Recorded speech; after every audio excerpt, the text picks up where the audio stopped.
Nous prenons Matthieu chapitre 3 et le verset 2. Nous pouvons commencer par le premier verset.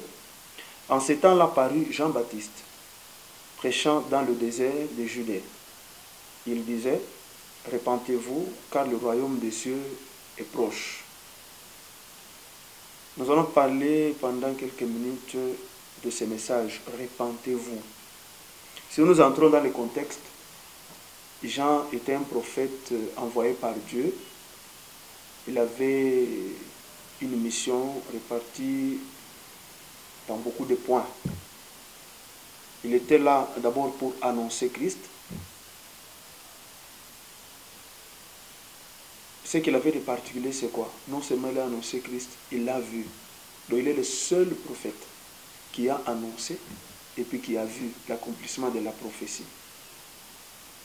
Jean-Baptiste était envoyé aux enfants d'Israël pour qu'ils leur disent de retourner auprès de leur père.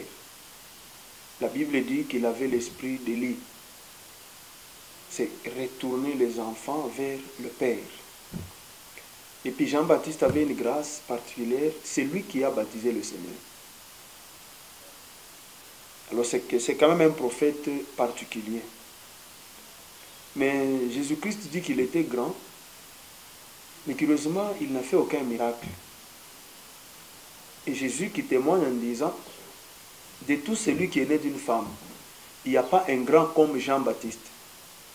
Mais le plus petit dans le royaume est plus grand que Jean-Baptiste. Donc Jean-Baptiste était plus grand que tous ceux-là qu'on a connus dans l'Ancien Testament, y compris même Salomon qui avait beaucoup d'argent, y compris Moïse qui a fait de grands miracles, y compris Élie qui a fait de grands miracles, un prophète exceptionnel.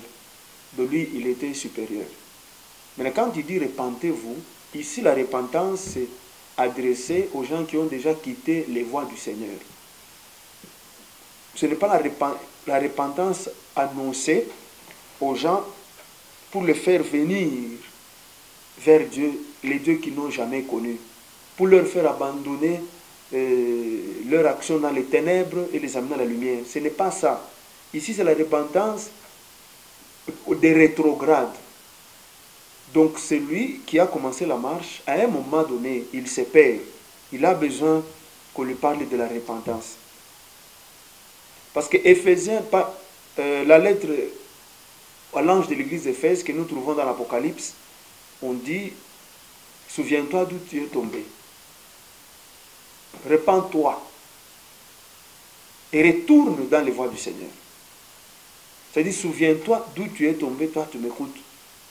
Est-ce que tu as gardé ton premier amour depuis que tu as commencé la marche jusqu'à aujourd'hui? As-tu gardé ton premier amour?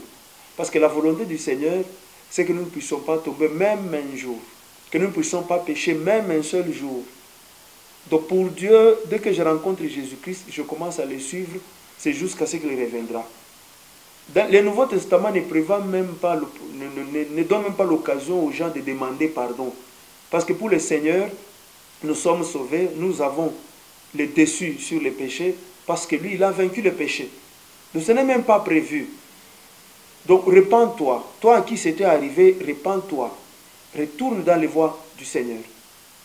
Que l'argent que tu as ne te trompe pas. Que la réputation que tu as ne te trompe pas. Dieu est capable de balayer cela dans une seule journée. Posez la question au roi Nebuchadnezzar. C'est simple. Le grand souverain Nebuchadnezzar a été anéanti comme un animal en un seul jour. Donc le Seigneur est capable de tout. Toi qui reconnais que tu as déjà quitté les voies du Seigneur, l'opportunité t'est donnée. Repends-toi, car le royaume des cieux est proche. Que Dieu vous bénisse.